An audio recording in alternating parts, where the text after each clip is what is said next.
Hola, buenas noches. Estamos ya viernes, hoy un poquito más tarde, como toda la semana. Intentamos avanzarnos, pero la verdad no tenemos manera de hacerlo. Y bueno, acabamos saliendo un poquito más tarde todos estos días. Recordemos, ya estamos a viernes, último día de programa nocturno. Recordemos, mañana habrá conversaciones con el equipo Zulu a la noche, excepto hay algún cambio. Pueden enviar las preguntas hasta mañana, más o menos al mediodía, para poder hacer el programa de noche. Hoy vamos a hablar obviamente del tema que sigue siendo estrella de Afganistán, con una visión y unas notas un poco diferentes a las que está leyendo, aunque se pueden empezar a entender en muchos medios lo que puede llegar a pasar. Hablaremos también, como no, de la ausencia de Sánchez, que vuelve mañana. Es de esas cosas curiosas, vuelve el viernes, suponemos el sábado volverá a descansar. El señor está cansado de tantos días de vacaciones. Sinceramente, es tan esperpéntico todo que no hay palabras para explicarlo. Hablaremos luego del tema de la investigación que está llevando a cabo sobre embalses del Tajo y en Galicia, los embalses en el Miño y el Sil, que ciertamente, y aquí hablamos en primera persona, están más bajos de lo habitual, y la repercusión que ha podido tener para el aprovechamiento de los precios de la luz. No para la modificación del precio de la luz, que es lo que en algunos medios se ha dado a entender, no. El precio de la luz se fija y luego entra la energía más barata, vamos a decirlo, y si se produce energía o la nuclear o la de las presas, es la más barata, y por eso en principio se intenta colocar esa energía para que el diferencial sea mayor y tengan más beneficios las eléctricas. No quiere decir, obviamente, que eso signifique que ellos impongan el precio de la luz al bajar los embalses.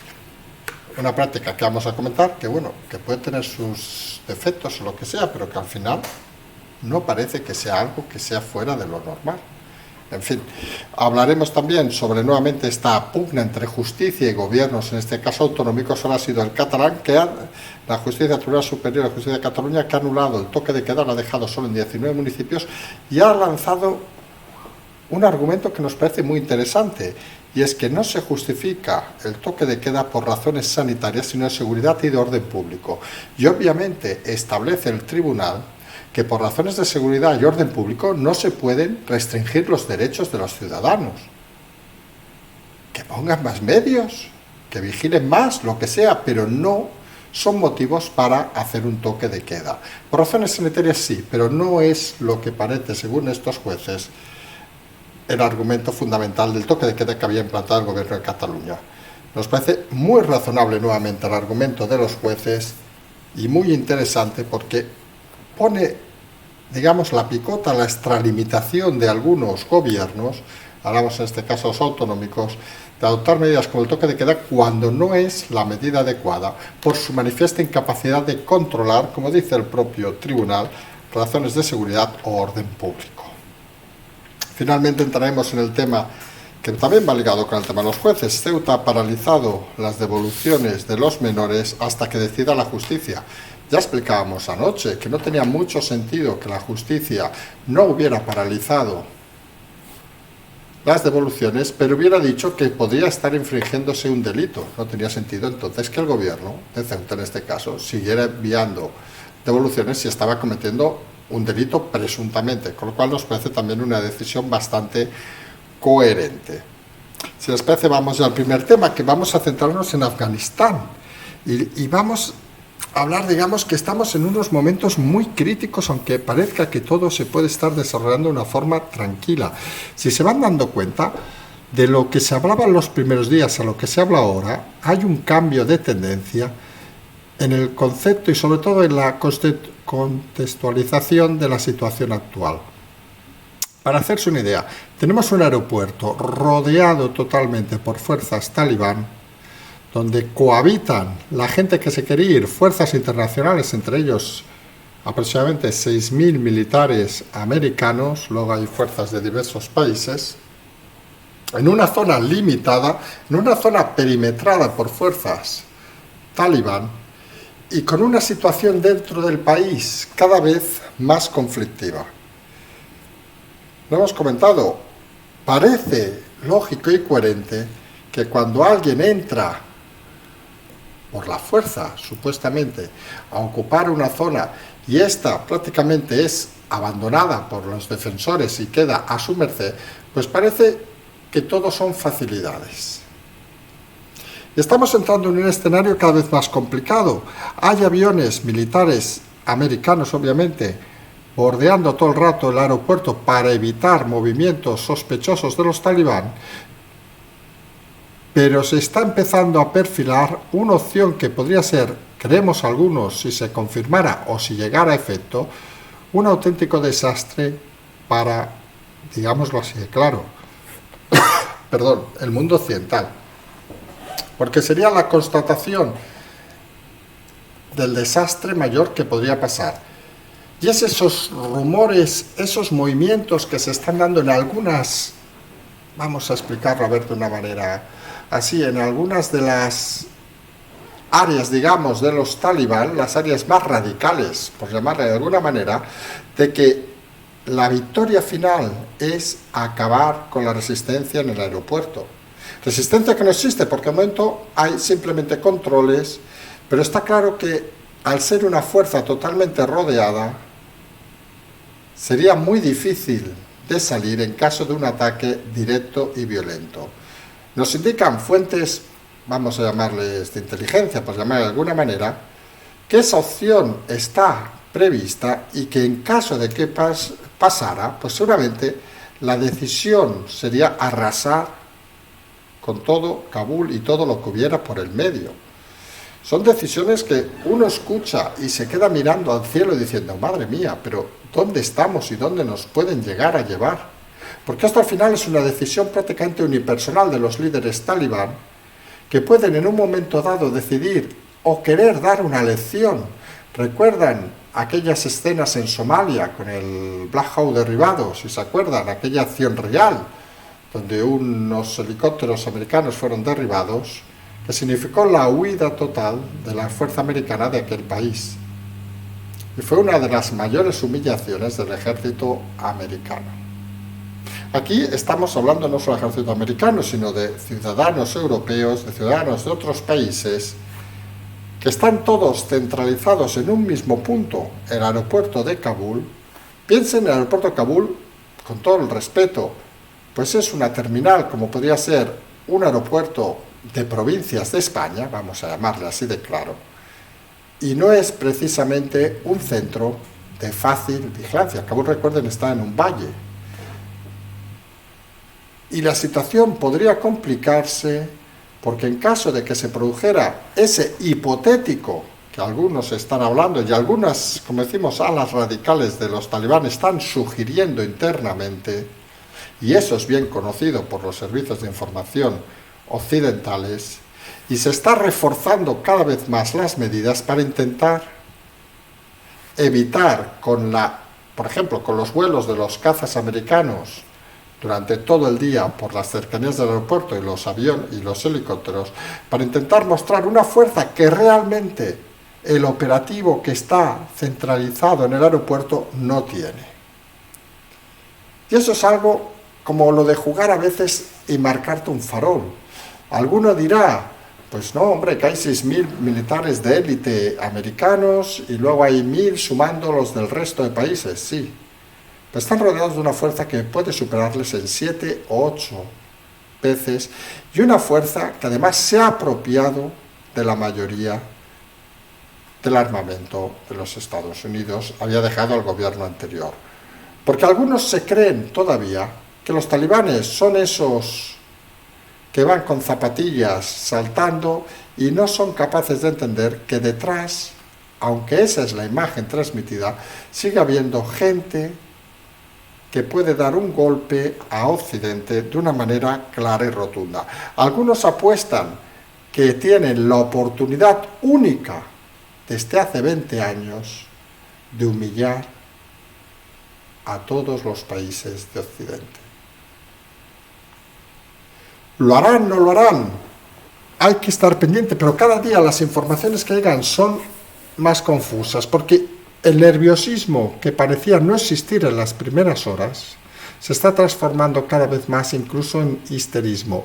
Las broncas internas que se están ocasionando dentro del propio Afganistán que algunos están intentando colocar a movimientos de, vamos a llamar de alguna manera así, de miembros de los servicios de información occidentales, están contrariando precisamente a estos, porque son movimientos que no se están controlando y que están poniendo muy nerviosos a los talibán, están reprimiendo manifestaciones en Kabul y en otras ciudades, y están en esa situación extraña de que consideran que cuanto menos se incendie el país, hasta que salgan, obviamente, luego saben que entre nosotros nos va a dar igual a todos, que se maten todos, porque somos así de hipócritas todos, nos importa un carajo.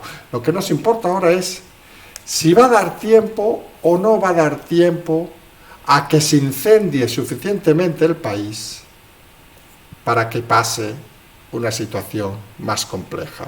Y la clave, nos lo dicen con claridad, si el país, si ese Afganistán silencioso que decíamos sigue callado, los talibanes, y esto es un poco sociología, alguno podrá decir incluso básica, los talibanes más, llamémosle liberales o más pausados, seguirán manteniendo el control, pero si se disparan las manifestaciones internas, como está pasando desde hace 2 días, todavía un pequeño número, van a tomar cada vez más fuerza los radicales talibán. Y los radicales talibán, les aseguro que les importa poco que haya 6.000, 7.000 o 15.000 de la aerotransportada en el aeropuerto de Kabul. Por eso se está haciendo esa apuesta desde ciertos sectores para intentar controlar al máximo los movimientos internos de ese Afganistán silencioso, pero no para protegerlos a ellos, no, para proteger a los que están en el aeropuerto pendientes de salir.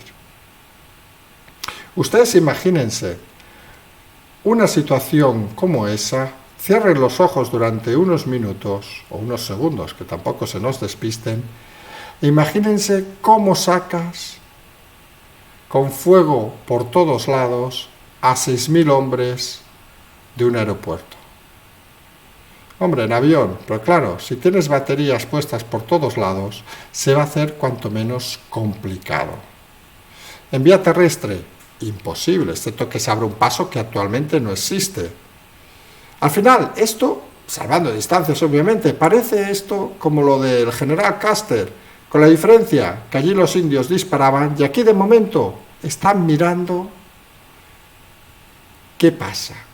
Pero si se incendia el interior de Afganistán, si las represalias aumentan en Afganistán y la gente sale más y hay más disturbios, los duros, vamos a llamarle así, de los talibán tomarán el control, y en los duros, vamos a decirlo muy claramente, está el fulano este que se ha venido de Qatar. Los duros tomarán el control y nadie podrá controlarlos. Y está claro, el aeropuerto es un bombón delante de mucha mente infantil, un caramelo en una escuela que muchos quieren comer. Y muchos son conscientes de que si ese caramelo acaba cayendo con las innumerables, vamos a llamarle en términos militares, bajas que podría ocasionar, haría temblar a muchas administraciones, no solo la americana, sino europeas, porque como hoy ha pasado, por ejemplo, las críticas del Reino Unido a Estados Unidos por su gestión de todo el tema de Afganistán, convertirán la política internacional en un asunto de niños estos años. Porque al final lo hemos dicho más de una ocasión, y es lo que comentamos ayer sobre otros lugares como Siria, el Sahel, etc. Hoy nos comentaban fuentes que comentaban militares, vamos a decirle así, que decían muchas veces, dice, ¿dónde pones el límite? ¿Qué es mejor? ¿Enviar soldados al Sahel para controlar la situación o controlarla cuando esté en Barcelona, Madrid o Málaga? Parece clara la respuesta. Y eso seguramente es algo que deberíamos todos tener en la cabeza, que si se quiere controlar ciertas zonas del mundo, hay que hacerlo de una manera clara y rotunda. Luego tenemos los gobiernos que parecen amigos del colegio, que dicen que no, que eso no se puede hacer, que son muy malos y no sé qué. Lo que decimos estos días, todos aquellos que criticaban la presencia, no solo la americana, sino incluso la española, que se manifestaban contra esa presencia en múltiples países, no solo en Afganistán, en Irak, etcétera, etcétera, son los mismos que ahora están llenando todas las redes sociales, pobres mujeres, pobres no sé qué, pobres afganos. Cuando se enviaba gente a protegerlos, no querían, y ahora que no están, lloran porque no están. La hipocresía occidental tiene en Afganistán un espejo del que esperemos en unos días, unas semanas, y vamos a decir algo que a lo mejor a alguno no le gusta, podamos haber salido en paz y tranquilidad. Y luego lo que quede en Afganistán, señores, pues será otro pozo como es Somalia, será otro pozo como hay otros países en el mundo, Sudán del Sur, como el Sahel, como Siria, y nosotros seguiremos cenando cada noche con tranquilidad, seguiremos yendo de vacaciones, seguiremos haciendo esas cosas que hipócritamente hemos estado haciendo todos estos años y que ahora nadie sabe por qué. De golpe nos han empezado a preocupar. Porque la realidad es que Afganistán, por suerte no hay muchos en el mundo, pero hay otras zonas en el mundo complicadas o tan complicadas como puede ser Siria o puede ser el Sahel, por citar los dos más cercanos, donde realmente ni estamos en pensamiento ni se nos espera. Y donde la presencia, por citar nuestro país, de tropas españolas es en algún caso cero, oficialmente claro, y en otro insignificante. Hemos de pensar en global cuando pensamos en global, y cuando abandonamos, en este caso un país como se está abandonando, y en eso damos toda la razón al Reino Unido, en su lucha contra Estados Unidos, en su lucha verbal obviamente, no se pueden hacer tan mal las cosas. Y hay a veces que ponerse en la mentalidad, aunque a alguno le cueste, por ejemplo, de los talibán, y pensar fríamente, ¿qué es más interesante? ¿Qué tiene más rendimiento en un mundo, el suyo, totalmente derruido, totalmente desastroso, donde las expectativas son cero, donde se mueve muchas veces el odio a lo diferente, el odio a lo occidental? Pues oiga, tenemos aquí 10.000 tipos rodeados, pues paz y gloria, o ni paz ni gloria, porque al final esas decisiones es lo que se llama estrategia, y nadie vaya a creer que si pasa algo en ese aeropuerto, la sociedad occidental se va a quedar callada. Puede ser un cambio de ciclo, puede ser un cambio de muchos pensamientos, y puede significar para que de una puñetera vez, si pasa la desgracia, y algunos están valorando eso, la gente se dé cuenta de en qué mundo vivimos, y que en el mundo, si solucionamos problemas, hay que solucionarlos de todos, no solo los de los nuestros, no solo los que lleven nuestra bandera, no solo los que lleven nuestra incluso moral.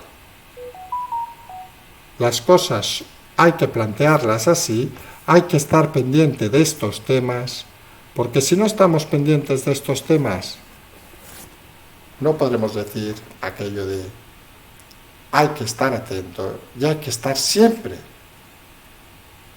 viendo todas las expectativas, porque cuando uno valora las expectativas, y existen ya planes con esas expectativas, se puede pensar la solución.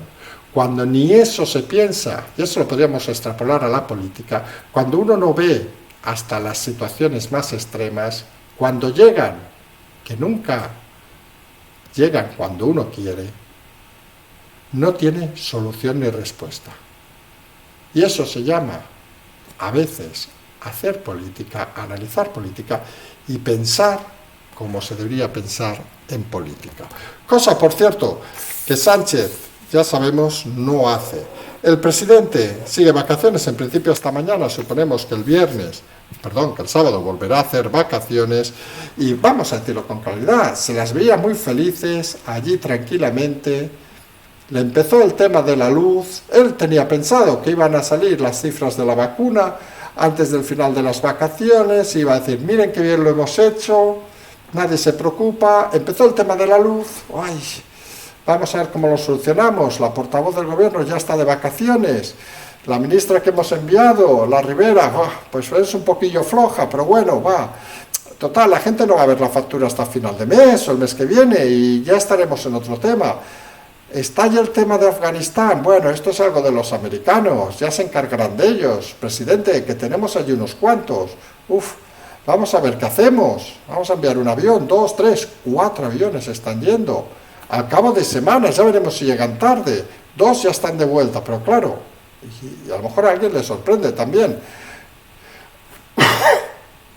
para meter en el avión a 53 personas, hombre, pues se puede haber pedido el favor al Reino Unido, que en sus vuelos ha metido 305, me parece que eran británicos y personas de la Unión Europea, y 2.000 afganos, pues se dicen, oiga, señores del Reino Unido, por favor, háganos el favor de meter estos 50 nuestros, que no tenemos dónde meterlos, porque si no nos acaba de entender la historia, porque enviamos 4 aviones para rescatar 50, 100 personas. ¿No hubiera sido más práctico si hubiera habido análisis, que no lo ha habido? Y aquí es una crítica a todos, obviamente, a servicios de información, a servicios de defensa, a políticos. No sé, hace un mes, tranquilamente, que el aeropuerto parecía un aeropuerto que ya hay líneas regulares que aterrizan. Haber dicho, señores españoles, señores que han colaborado con España, vamos a cerrar la embajada y nos vamos a retirar, porque viene una gente muy mala. No, cesamos al embajador primero, suponemos que, bueno, si había el anuncio para contratar a alguien, suponemos que estarían a punto de pedir el plazo, no sabemos a qué gobierno de Afganistán, para el nuevo embajador. Por cierto, al menos el embajador ha tenido, y perdón, pero es una hora tardía, los santos cojones de quedarse hasta que salga el último persona que él cree que es responsable de ellos. Hablamos de los colaboradores con las fuerzas españolas. Y claro, arriesgamos más por poca planificación, porque claro, ahora mismo el gobierno está en una fase de total descontrol. Hoy ha coordinado Bolaños, el fontanero, ha coordinado todo, porque el presidente, recordemos, cuando dijo ayer que volvía el viernes, no sabemos para qué necesitaba 2 días. Porque si según él ha explicado que hoy estaba trabajando, hombre, pues con lo que nos cuesta moverle el avión al señor presidente, que hubieran movido el avión y lo hubieran llevado a la Moncloa, que así no lo haría por videoconferencia. Lo haría directamente en el despacho y podría hablar con la gente, podría haber ido a recibir a los militares que han venido en el primer avión, por decir algo. Por cierto, ningún ministro de Podemos ha felicitado a los militares que han vuelto. Y Podemos, seguimos insistiendo, porque a veces parece que algunos no lo saben, sigue estando en el gobierno. Por Podemos seguramente no hubieran enviado a nadie. Por Podemos les importa un carajo la salud y la vida de los españoles y de los que han colaborado con el ejército español en labores en Afganistán. Y esos, ya hay que decirlo con claridad para que alguno no se equivoque, tienen tanto derecho a volver como el último español que está allí, porque se han jugado la vida por unos, en muchos casos, desconocidos, y no pueden quedarse tirados a merced de nadie. Hay que estar muy atento a esta situación. Recordemos, esta madrugada llega el segundo avión, mañana llegará Sánchez, no sabemos a qué hora llegará, suponemos se levantará tarde, llegará tarde, y cuando llegue seguramente ya se tendrá que volver. Pero lo de Sánchez debería pasar a los anales de la historia como no solo la peor gestión, sino como el peor personaje, creemos algunos que ya ha superado a Zapatero, en mala gestión, que era difícil o imposible, algunos pensamos que era imposible, con detalles como estos, que los que confirman es que no solo no sabe estar al frente de nada, no solo que está desnudo porque no tiene nadie a su alrededor, sino que incluso su comunicación, que era de lo poco que se salvaba, está siendo un desastre y lo convierten en el señor de las alpargatas, que por cierto hemos visto que son muy caras, porque obviamente él se las vale. No sabemos qué idea tiene de la política el señor Sánchez Castejón, pero está claro que no parece muy acertada para situaciones extremas. Seguramente para vivir en el mundo de Disney sería un presidente fantástico, guapo, viste bien, queda bien ante la cámara, pero cuando uno quiere un político, no quiere eso, quiere alguien que le solucione los problemas. Y está claro que Sánchez no está en ese camino. En ese camino lo que se está investigando ahora es los embalses, que es muy curioso porque algunos medios están vendiendo que el vaciado de los embalses responde al incremento del precio de la luz. No se equivoque, no. El precio de la luz se hace y entonces se subasta y sale un precio, según la demanda, según los días, etcétera, etcétera, que es muy elevado. Y a partir de ahí las suministradoras meten a ese precio la energía que quieran. Y se imaginarán que hay dos energías, bueno, se imaginarán, no lo sé, hay dos energías más económicas. Una, la denostada por una buena parte de los españoles, la nuclear, y otra, la de las presas, la de los embalses, por cierto, la de Franco, para aquellos comunistas que aún no lo hayan dado cuenta. Son las energías más baratas que hay. El resto, pues o hay que comprarlas, etcétera, etcétera, o son caras, como las de carbón, etcétera, etcétera. Entonces, las eléctricas lo que hacen es, como el precio está elevado, según parece, pues enviemos a esa venta la energía que nos cuesta menos. Y es vaciar los embalses. Y uno dice, y digo con todo el respeto, y si me equivoco que me lo expliquen en comentarios o en el propio chat, que alguien me lo explique, ¿dónde está el delito? Tú tienes un precio marcado que será X, pongamos 100, por decir un precio. Sale la subasta de precios de la luz y dicen a las eléctricas, oiga, que hoy vamos a pagar a 100. Y las eléctricas dicen, vale, podemos hacerlo a partir del gas que importamos, me invento, porque no sé las cifras exactas, que vale 55, o vaciamos los embalses que nos vale 10 euros. Pues oye, los embalses, es nuestra potencia, sí, es mía, sí. Pues vamos a vaciarlos que nos vale 10. Esperemos que llueva mucho y que se vuelvan a llenar cuando toque, de cara en principio de invierno. Porque claro, el problema alguno puede pensar, claro, es que si vaciamos las energías baratas, cuando el precio de la subasta sea más bajo, no habrá energía suficiente para poder ofertarlo. Pero claro, alguno dirá, ojo, pero el precio está marcado, o sea que si el precio es 50 y luego resulta que las eléctricas se quedan con que no tienen elementos de 10 para ofertarlo y lo tienen que hacer a lo que vale 60, se joderán ellas, perdón la vulgaridad. Con lo cual algunos creemos que el supuesto delito no parece tal, parece más una práctica de estos medios que ya conocemos, dedicada a culpabilizar del precio de la luz a las eléctricas cuando el precio de la luz, ellos simplemente ofrecen lo que tienen al precio que viene marcado. Y ahí está claro que en el precio final, obviamente, el que luego pagamos todos los españoles, hay, como dijimos hace días, un 60% que son impuestos.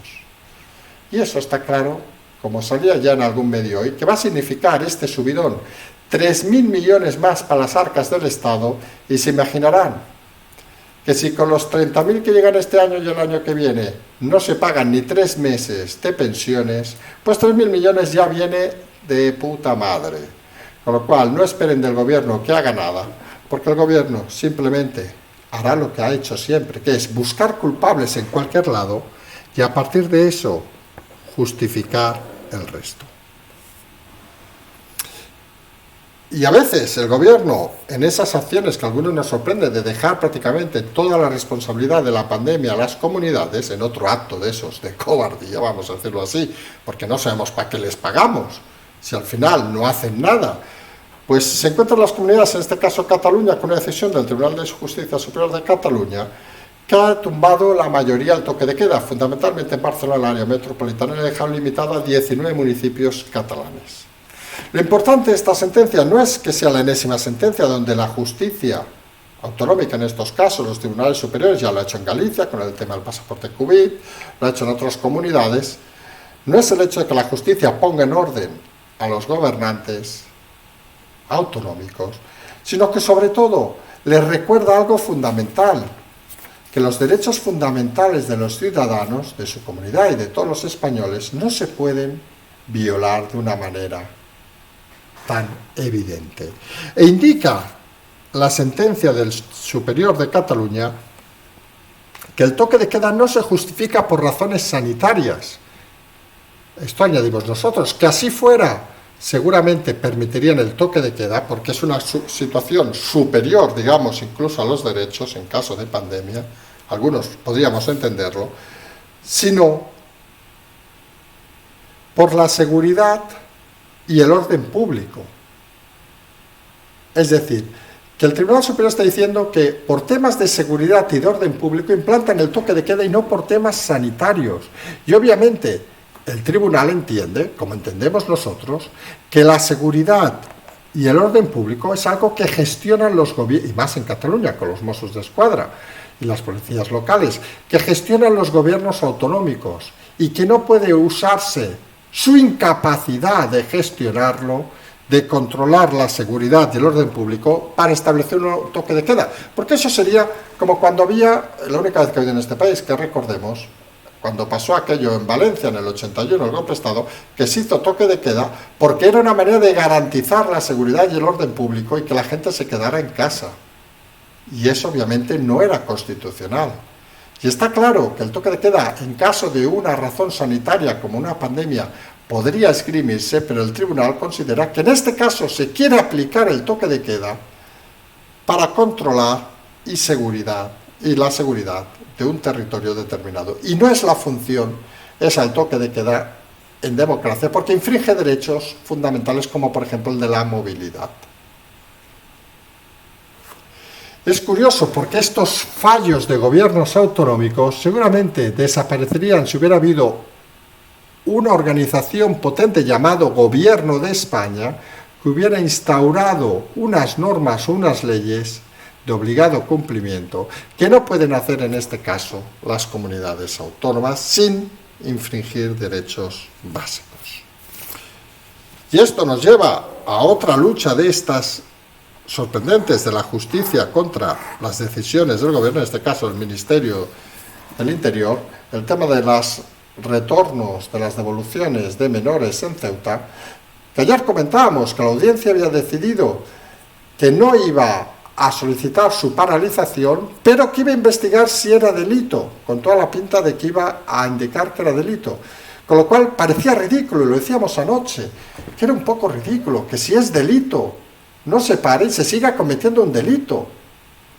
Y que quien esté cometiendo el delito, lo lógico es que parara de hacer el delito ante la inminencia de que le estuvieran a punto de condenar. Oiga, pues que me condenen hasta los de ayer, pero que no me condenen de mañana hasta el mes que viene.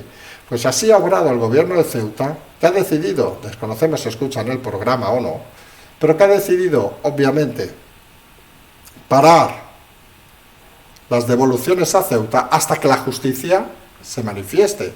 Desconocemos si la decisión de la audiencia era con esa línea, pensando qué es lo que iban a hacer y no querer mojarse en el sentido de paralizarlas para que luego dijeran que era bueno, pero creemos que es una decisión cuanto menos inteligente del gobierno de Ceuta, porque lo que no se puede hacer es seguir cometiendo delitos cuando ya te han dado un aviso de que probablemente estés haciendo un delito.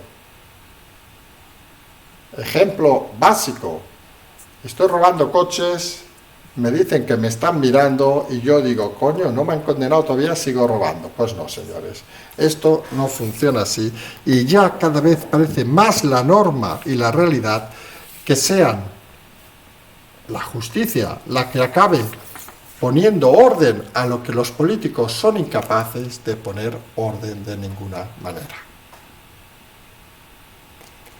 Les recordamos, mañana tienen conversaciones con el equipo Zulú, pueden enviarnos las preguntas a confirmadolamoncloa@gmail.com.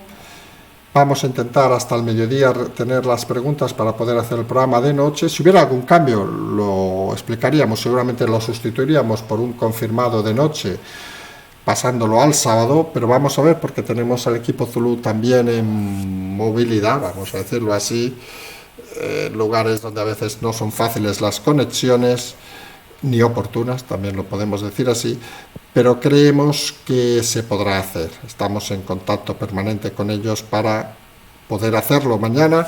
Pueden hacer las preguntas sin ningún problema. Como siempre, tiene el Patreon, el canal La Transferencia. Nos despedimos hasta el segundo café de mañana, que supongo será de mediodía, aprovechando que no habrá programa a la noche. Y como siempre decimos, simplemente seguimos.